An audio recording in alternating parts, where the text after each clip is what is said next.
السلام علیکم جی۔ برطانیہ کی ورجن اٹلانٹک ایئر لائن جو تھی وہ مالی مشکلات کا شکار تھی،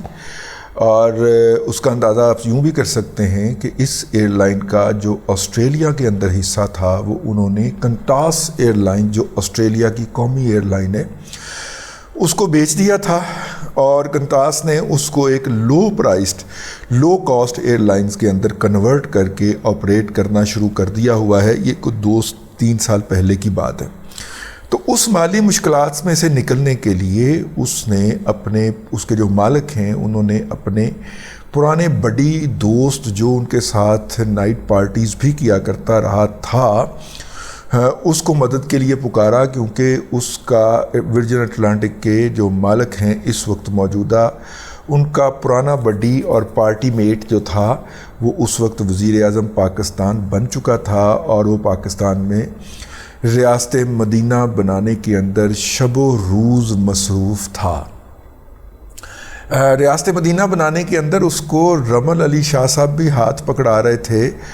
اور بھی بڑے خواتین و حضرات تھے اور درمیان کی مخلوق تھی جو ان کی ریاست مدینہ بنانے کے اندر سرگرم تھے۔ اب جب اس نے دوست کو پکارا تو دوست ہوتا ہے، دوست تو وہی ہوتا ہے جو مشکل میں کام آئے۔ تو پھر پاکستان کے اندر ایک سازش تیار کی گئی جس کا خاتمہ ابھی تک نہیں ہو پا رہا۔ پاکستان کے اس وقت کے ہوابازی کے وزیر چودھری غلام سرور خان نے پاکستان میں قومی اسمبلی میں کھڑے ہو کے یہ فرمایا کہ پاکستان کے پائلٹس پاکستان کی قومی airline Pakistan International Airline Corporation PAIC کے اندر کام کرنے والے جو پائلٹس ہیں ان میں سے بیشتر کے سرٹیفکیٹ اور ڈگریاں جعلی ہیں۔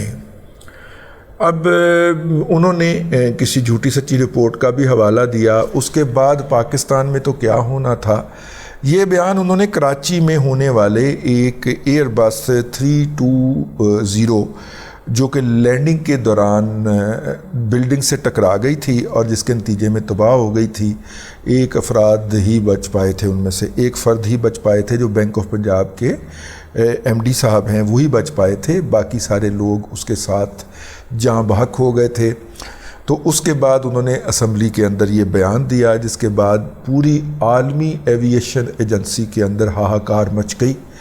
کیونکہ میں ایوییشن کا ایک گیک بھی ہوں اور ایوییشن میرا ایک پیشن ہے، اگر مجھے کبھی پیسے ملے تو میں ایئر لائن لانچ کرنے کا ارادہ رکھتا ہوں، تو میں اس کو پوری طرح واچ کرتا ہوں۔ دنیا کے اندر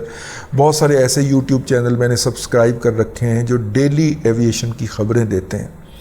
تو ان ہر چینل کے اوپر یہ خبر فلیش ہوئی کہ پاکستان میں جہاز چلانے والے لوگ جو ہیں ان کے لائسنس اور ڈگریاں جعلی ہیں۔ اسی کو بنیاد بنا کے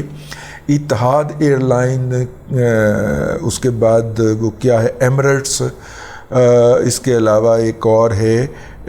قطر، ان میں سے پاکستانی نسل کے پائلٹس کو نوکریوں سے جواب دے دیا گیا،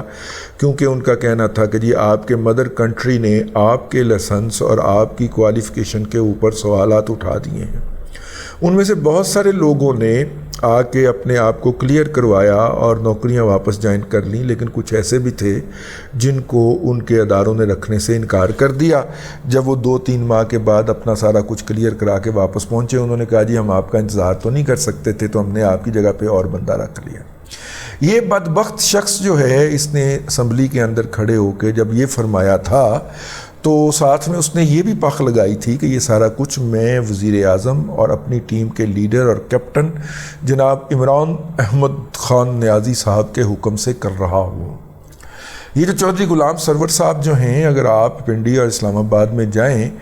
اور بلیک میں LPG کا کوئی سلنڈر خریدنا چاہیں تو وہاں پہ آپ کو پتہ چلے گا کہ یہ کتنے بڑے LPG کے بلیکیے ہیں، اور آج سے نہیں ہیں، گزشتہ کئی دہائیوں سے ہیں، اور یہ ان کا جدی پشتی کاروبار ہے۔ انہوں نے راولپنڈی اسلام آباد کے اندر ٹیکسلا اور ارد گرد کے جو علاقہ جات ہیں جہاں پہ کہ لوگ اگر لکڑیاں کاٹ کے نہیں جلا سکتے تو وہ سلنڈر لے کے جاتے ہیں، تو یہ سلنڈر ان کے لیے کتنا مہنگا کر دیتے ہیں، ان کی زندگیوں کو کس قدر عذاب میں مبتلا کر دیتا ہے یہ شخص، یہ اس کی نشاندہی کرتا ہے۔ یہ چودھری غلام سرور صاحب جو ہیں، انہوں نے جب وہ بیان دیا تو عالمی سطح کے اوپر یہ گونج گئی، اور پاکستان جو تھا اس کی PIA جو تھی ان کی یورپین یونین کے ممالک میں لینڈ کرنے پہ بھی پابندی لگ گئی، اور امریکہ تو خیر پہلے ہی نہیں جاتی تھی، لیکن کینیڈا نے بھی پابندی لگا دی۔ پھر اس کے لیے پاکستان کو باقاعدہ سٹرگل کرنا پڑی، اب برطانیہ تک جانے کے لیے بھی، اور ابھی تک پاکستان اسی سٹرگل میں ہے۔ کینیڈا اور فار ایسٹ کے ممالک نے تو وہ پابندی ہٹا دی جب ہم نے ان کو اپروچ کیا، لیکن بہت سارے ممالک میں ابھی تک وہ پابندی برقرار ہے، اور پاکستان کو ان روٹس کے اوپر اربوں خربوں روپے کا نقصان اٹھانا پڑ رہا ہے، کیونکہ ظاہر ہے کہ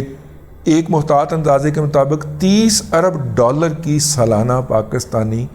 بین الاقوامی سفر کے لیے ٹکٹیں خریدتے ہیں، اور الحمدللہ PIA کا ریونیو $1 ارب بھی نہیں ہے۔ تو آپ اس سے اندازہ کریں کہ یہ سارا بزنس جو لے کے جاتا ہے۔ جو میں نے اٹلانٹک کی بات شروع کی تھی، اور میں پہلے اس کو ختم کر لوں، پھر چودھری غلام سرور صاحب کی خاطر تواضع فرماتے ہیں، تو اس کے فوراً بعد جو تھا وہ 2 ایئر لائنز نے پاکستان کو اپلائی کیا۔ اب جب پیسنجر نے ٹریول کرنا ہے نا بھائی، تو سب سے جو منافع بخش روٹ تھا وہ اسلام آباد سے مانچسٹر کا تھا، اور اسلام آباد سے ہیتھرو کا تھا PIA کا، اور جہاز فل جایا کرتے تھے، کیونکہ یہ آزاد کشمیر اور یہ جو ہے ان علاقوں سے، اور خاص طور پہ میر پور کے علاقوں سے جو لوگ جو تھے وہ اپنے ماحول کے اندر بیٹھ کے ایک مطلب کہ ڈائریکٹ فلائٹ پہ جانا چاہتے تھے اب وہاں پہ برطانیہ کو، اور ان کی بہت سارے وہاں پہ خاندان آباد ہیں، میر پور کے بہت سارے لوگ آباد ہیں، آزاد کشمیر کے بہت سارے لوگ ہیں، تو وہ جانا چاہتے تھے، تو ان کے لیے اسلام آباد ایئرپورٹ سے اڑنے والی ڈائریکٹ فلائٹ PIA کی جو تھی وہ بہترین ہوتی تھی۔ اسی کے لیے ہم نے بوئنگ 777 3 مختلف قسمیں اس کی ہائر کر رکھی تھیں، کہ 390 سے لے کے 450 پیسنجر تک کا یہ طیارہ جو ہے یہ زیادہ پیسنجر لے کے ایک فلائٹ میں جا سکتا ہے، اور اس فلائٹ میں افراد زیادہ ہوا کرتے ہیں۔ اس روٹ کے لیے ورجن اٹلانٹک نے اپلائی کیا، اور راتوں رات زلفی بخاری نے ان کو پاکستان میں لینڈنگ کا لائسنس جاری کروا دیا۔ اس کے پیچھے برٹش ایئر لائنز بھی چلی آئی، تو یوں وہ جو تھوڑا بہت 4-5 ارب روپے کا یہ بزنس ہماری PIA اٹھا لیتی تھی اس روٹ کے اوپر، وہ بھی دوسری ایئر لائن کو بخش دیا گیا۔ اب وہ ہمیں اجازت نہیں دے رہے، کیونکہ ان کے ہاتھ میں بزنس آ گیا نا۔ ورجن اٹلانٹک تو عمران خان کے جاتے ہی یہاں سے بھاگ نکلی، کیونکہ جو 2 نمبریاں وہ کر رہے تھے وہ تو پکڑی جانی تھیں، اور برٹش ایئر ویز جو ہے وہ ابھی تک آ رہی ہے، اگرچہ روٹ نہیں کھلا۔ تو اس کے نتیجے کے اندر پھر قطر ایئر ویز کا، ایمریٹس کا اور اتحاد کا نصیب کھل گیا، اور انہوں نے یہاں سے پیسنجر اٹھانا شروع کر دیے ہیں۔ اگرچہ پیسنجر کو جب وہ اپنے ہب پہ لے کے جاتے ہیں دبئی میں یا ایمریٹس میں، اپنا ابو دھابی میں یا دوحہ میں، تو وہاں پہ ہمارے پیسنجر کو ایک جہاز سے اتر کے دوسرے جہاز میں بیٹھنے میں کافی مشکل پیش آتی ہے، لیکن چودھری غلام سرور زندہ باد۔ تو یہ وہ بدبخت آدمی ہے جس نے پاکستان ایئر لائن کا بیڑا غرق کیا۔ ان کو کل گرفتار کیا تھا 9 مئی کے واقعات میں ملوث ہونے کی بنیاد کے اوپر، جس کی ویڈیوز باقاعدہ آن لائن موجود ہیں، ان کے صاحبزادے کی لوٹ مار کرتے ہوئے اور لوٹ مار کے لیے حملہ کرتے ہوئے لوگوں کو لے کے جانے کی، اور لے کے جاتے ہوئے نعرے لگوانے کی اور لوگوں کو ابھارنے کی ویڈیوز سب کچھ موجود ہیں۔ تو ان صاحب کو پکڑا گیا، تو ماشاءاللہ اتنا کا کردار والا آدمی ہے جس نے پاکستان کے اندر کوئی سیاسی پارٹی نہیں چھوڑی۔ IGI سے یہ شروع ہوا ہے، یہ پیپلز پارٹی میں گیا، یہ PMLQ میں گیا، یہ GDA میں گیا، PMLN میں بھی شاید رہا، ٹھیک ہے،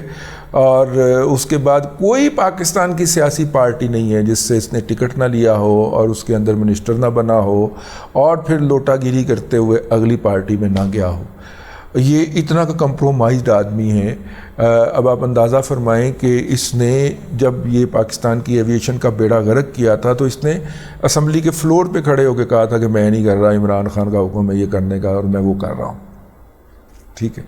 تو بہرحال اب اس کو پکڑا گیا ہے، تو اس نے 24 گھنٹے سے بھی کم عرصے کے اندر کہا کہ جی بتاؤ کیڑی پریس کانفرنس کرنی ہے، تو اس نے آج پریس کانفرنس کر کے 9 مئی کے واقعات کی مذمت بھی کر دی ہے، اور عمران خان سے برت کا اظہار بھی کر دیا ہے، اور اس کو چھوڑنے کا اعلان بھی کر دیا ہے۔ لیکن سر جی اتنا نہیں سر اس طرح تو نہ کرو, ہے تو زیادتی والی گل ہے. جب میں نے یہ والا فون کیا ایک سر جی کو, میں کہا سر جی ہے تو زیادتی والی گل ہے. انہوں نے کہا نہیں مقدمات اپنی جگہ پہ رہیں گے, بھگتنا اس کو ویسے ہی پڑے گا, لیکن عمران احمد خان نیازی صاحب سے یہ جو تعلقات ہیں یہ قطع کرنے کا اس کا فائدہ اس کو یہ ہوگا کہ اس کا کیس میرٹ پہ سنا جائے گا اور سن لیا جائے گا. تو اس لیے اس کو جب یہ آپشن دیا گیا تو اس نے فوری طور پہ پریس کانفرنس کر کے عمران احمد خان نیازی سے اپنے تعلقات کی. انہوں نے کہا عمران خان وہ کون ہے نہ, پر وہ کون ہے, کتنے رہنا ہے, کتنے رہنا ہے, ٹھیک ہے وہ کتنے رہنا پوچھتا رہے, میکی اس کو نہیں جاننا, میکی اس کو نہیں جاننا. تو یہ وہ صاحب ہیں, یہ وہ کردار کے جو ہے ڈھیلے آدمی ہیں, اور اس طرح کے ماشاءاللہ ہر پارٹی کے اندر آپ کو بزرج مہر جو ہیں وہ مل جائیں گے. لال بجکڑ جو ہے وہ ہر پارٹی میں بیٹھے ہوئے آپ کو اور مجھے بتائیں گے کہ سیاستدان کتنا پاک اور پوتر ہوتا ہے. سیاست کو اگر صاف کرنا ہے تو اس طرح کے بد کردار لوگوں سے صاف کرنا چاہیے جنہوں نے پوری سیاست کے اندر گند مچا رکھا ہے. اب تک کے لیے اتنا ہی, اگلے ولاگ کے اندر پھر حاضری ہوگی. اللہ تبارک و تعالیٰ آپ کو آسانیاں عطا کرے اور آسانیاں خلق خدا میں تقسیم کرنے کی توفیق عطا کرے.